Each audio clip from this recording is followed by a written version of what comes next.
All right. Hi, welcome to this episode. It's a crazy time in the world right now. It's really messed up. I hope you're all safe and you're all well. I'm isolated in my home right now, like a lot of people here and a lot of people out there in the world. In London right now, we're not quite locked down just yet, but everyone's self-isolating, keeping our distance from everyone else. But it's a messed up time, and we're all gonna try and make these shifts and changes and things. I was supposed to go to Nepal in like 2 weeks from now. I was doing this big expedition, go climb a 6,000 meter peak up by Everest Base Camp. But that's changed, that's postponed. So now I'm figuring things out like a lot of you out there. I need to switch my plans up for the next few weeks or months. We don't really know how long this is gonna last, which is really crazy. But you know, we gotta do what we gotta do. Starting with this episode, I'm gonna give you 5 ways to keep your hands dry for climbing. You may not be climbing in the gym right now, but you might be training at home. You might be able to get some isolated climbing outside if you're not on complete lockdown or anything like that. So I'm gonna give you 5 ways to keep your hands dry.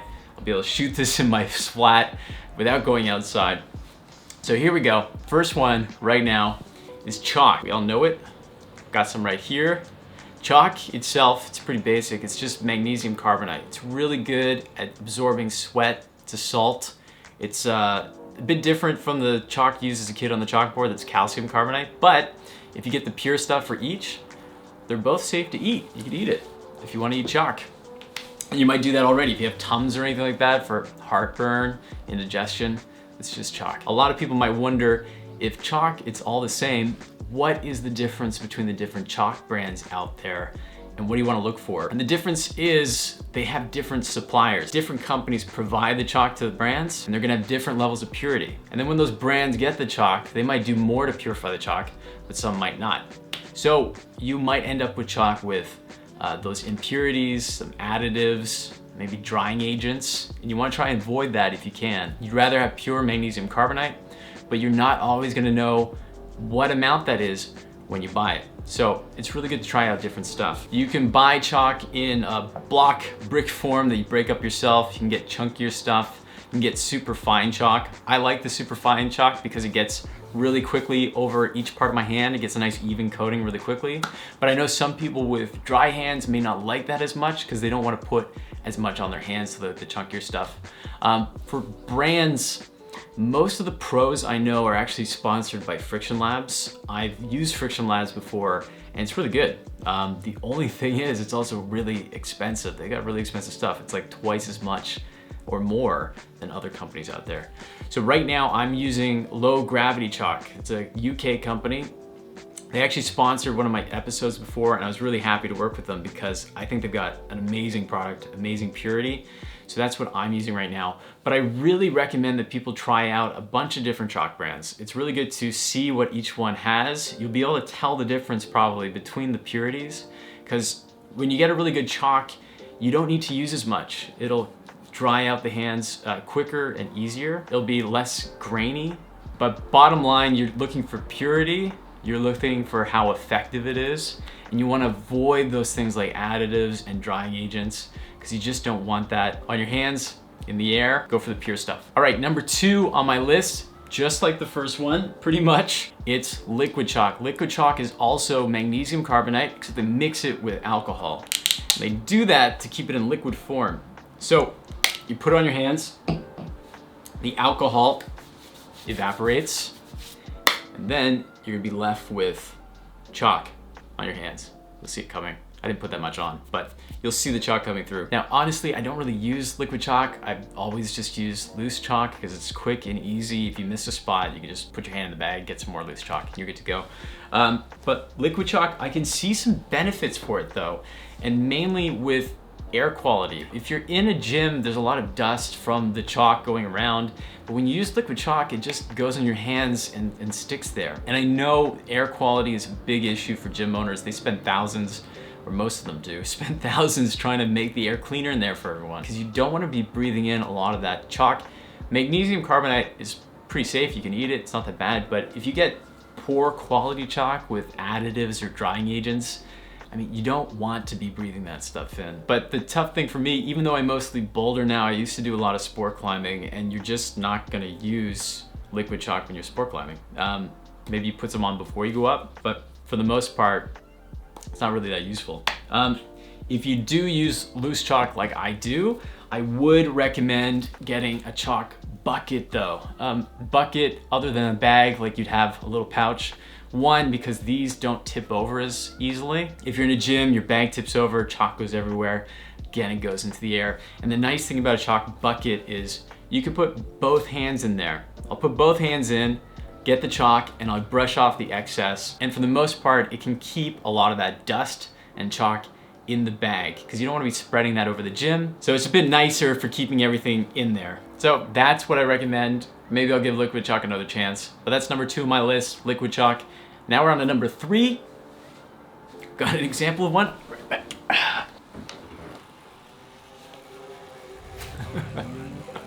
Okay, so maybe not a fan like this, but fans in general. I know a lot of pros have fans that they bring around with them. Fans are a great way for cooling down your skin, keeping your hands dry. Probably one like this. I'll put a picture or something of the fan that I'm talking about. But a lot of pros own these fans. They bring them to competitions, and when they're sitting on the sidelines, maybe they're waiting in ISO or they're just waiting to get on to the next route, they'll have the fan out there to cool down, dry down their skin.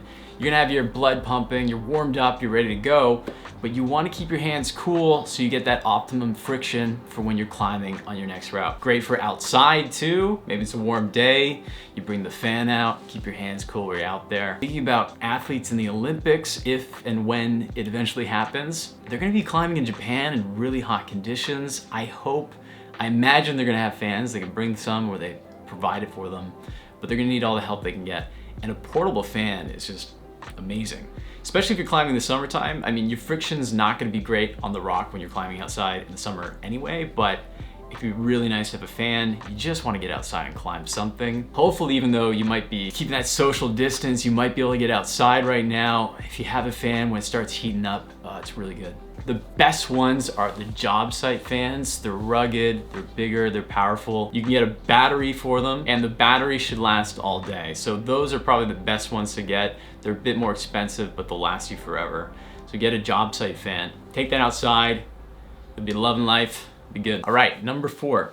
Now for 95% of you watching, those first 3 options I just gave you, that's gonna be enough. That's all you're gonna need. You're not gonna need anything else. But there's gonna be another 5% of you. I've got about 30,000 subscribers, so maybe 1,500 of the people watching who might need something a little bit more to help keep their hands dry for climbing. I'm like millions of other people in the world. I have hyperhidrosis, which is excess sweating. I sweat more than the average person in my hands. So if I just use chalk, it's actually a struggle still. I need something more to keep my hands dry. But only this year did I get a solution for it. It's gonna be number 5 on my list. But for number 4, I'm gonna mention one other that's used, and that's antiperspirants. Antiperspirants, we all know them. People use them for their underarms. They all work the same. Usually an aluminum solution to block the sweat glands. They have this for your hands and feet as well. So if you have hyperhidrosis or you sweat more than most people, you could put that on and it should be good. They didn't really work for me, so I stopped using them, but I do know that they help some people out there, so I'm gonna mention it. I know there's one company, only one company I found, climbing company, that has an antiperspirant directed and marketed towards climbers, and that's Rhino. I tried it out, got their product. I had low expectations already because I tried antiperspirants before. They didn't work for me. This one also didn't work for me, but I have talked to somebody else who's used it and they said it did work for them. One thing it says on the bottle, it says not approved by the FDA, which isn't really confidence inspiring. But from my understanding, if you don't know, the FDA is the Food and Drug Administration in the US. And I think there's a lag time maybe to get cleared, to get approved. So it's possible that this is fine and maybe just takes a while to get FDA approved. Hopefully some Americans watching could tell me the process or how it really works. I don't know what that means, but Rhino is the only one that I know that makes stuff for climbers. But the thing about antiperspirants that I didn't really like, obviously it didn't really work for me, but also you gotta use it all the time. Rhino's a bit different. I think they say only use it once, maybe twice a week. But for the most part, when you're using an antiperspirant, you gotta put it on every single day, multiple times throughout the day. So it's a constant, almost like, it feels like a Band-Aid solution really, but if it works for you. You need relief, That's a good thing. But here we go, number 5, I'm gonna give you one more. The last one is an iontophoresis device. Now this thing is for people with hyperhidrosis. This is from a company called DermaDry. And you might be wondering, what the hell is this thing? What is this thing? I'm gonna tell you what it is in a second. I'm gonna tell you how it works. But first I'm gonna tell you, DermaDry, they did sponsor this video. And I know some people can get skeptical when they hear sponsor, but I'm working with them because I do believe in the product. It really worked for me. And I want to share that with people out there because I think it could help some other people as well. Also, DermaDry is FDA cleared. They have an 88% success rate. They've got a 5-year warranty on their device. I know these are all good things, which they are. And it's really safe and easy to use. So for me, it was a no-brainer in picking what I wanted to use. And I've used this now for a few months. So I got a really good understanding of how it works and just how effective it is. So how does it work? The setup is pretty simple. You plug it in, you attach the 2 cords from the device into the trays. You have water in the trays, and you just put your hands in there and you wait for 20 minutes. What's happening is it's sending an electrical current through and your hands are completing the circuit. So you're gonna feel a little tingling from the current going through. The theory behind how this works is that it's like an antiperspirant really, except it's the minerals from the tap water that block the sweat glands. And it lasts a lot longer than a typical antiperspirant. So when I started using this thing, it took about 2 weeks. I did it 5 times a week, it took about 2 weeks. And then I saw a difference, a noticeable difference. It was like night and day. It was really insane because my hands were just significantly drier. And then you don't need as much chalk, your grip's better. And then I was good for like 2 months. So I didn't have to do it again for another like 2 months or so. Do a top up and then you're good again. So for me, the user experience, it was a lot nicer. Even though you gotta do a bit more at the beginning, you can just forget about it for a while. And then it was such an improvement. And I think the biggest thing for me was when I did my first V9 last year, it's on this really slick ret. And I needed my hands to be perfectly dry for that because it was compression, I needed it on that slick edge. And I really think that if I wasn't doing this, it would have felt impossible pretty much. So the DermaDry device has actually had a huge impact on my climbing, and that's why I would definitely recommend it. Any critiques, if I had anything, I know it's kind of nitpicking, but maybe the 20 minutes it takes to do a session. But if you look around, all these iontophoresis devices, they all work the same way. So you gotta spend that time anyways. And the nice thing about DermaDry is the device itself, it's really simple to use. If you look at some of the competitors out there, they're more basic. Another thing with the process is the current needs to change directions, the polarity from negative to positive. And this thing does it automatically. You don't have to think about it. It changes it for you. For some of the other devices, you gotta like move the cords around. Anyway, it's just easier to use. And the price for DermaDry is actually really great compared to other ones. So even if you're just comparing on price, they're actually one of the best. And right now they've got a sale.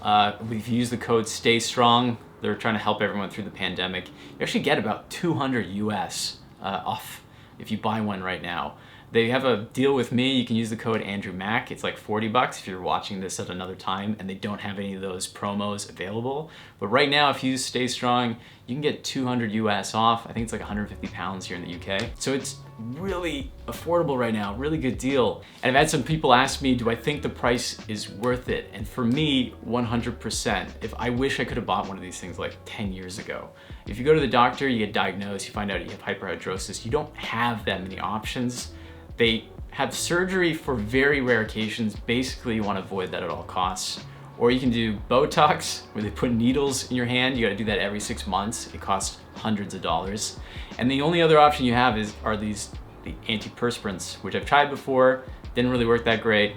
It's also 15 bucks a bottle. You got to put that on every single day, every day. Feels like more of a Band-Aid solution. So for me, DermaDry is clear winner. Easy choice for me. I would definitely recommend it. So hopefully one of those options, I gave you 5 to help you out, keep your hands perfectly dry. The only other climber out there I don't have a recommendation for are those with the super dry hands. They're on the other end of the spectrum. They have really dry hands, they can't put anything on there, and they kind of have a similar problem, except when they're on the rock, their hands are so dry, but it's still slippery because it feels like glass. So if anybody out there knows a solution for that, leave a comment down below. You could help some people out. But that's it, that's the episode for today. My isolated video from my flat here in central London. I'm in like the epicenter of it all right now. I think the most cases in the city are in my borough. So I'm here, I'm on my couch, I'm gonna watch Netflix, watch YouTube. Stay strong. It's like, I'm probably like most of you, where my outlet, my social outlet is at the climbing gym. So now it's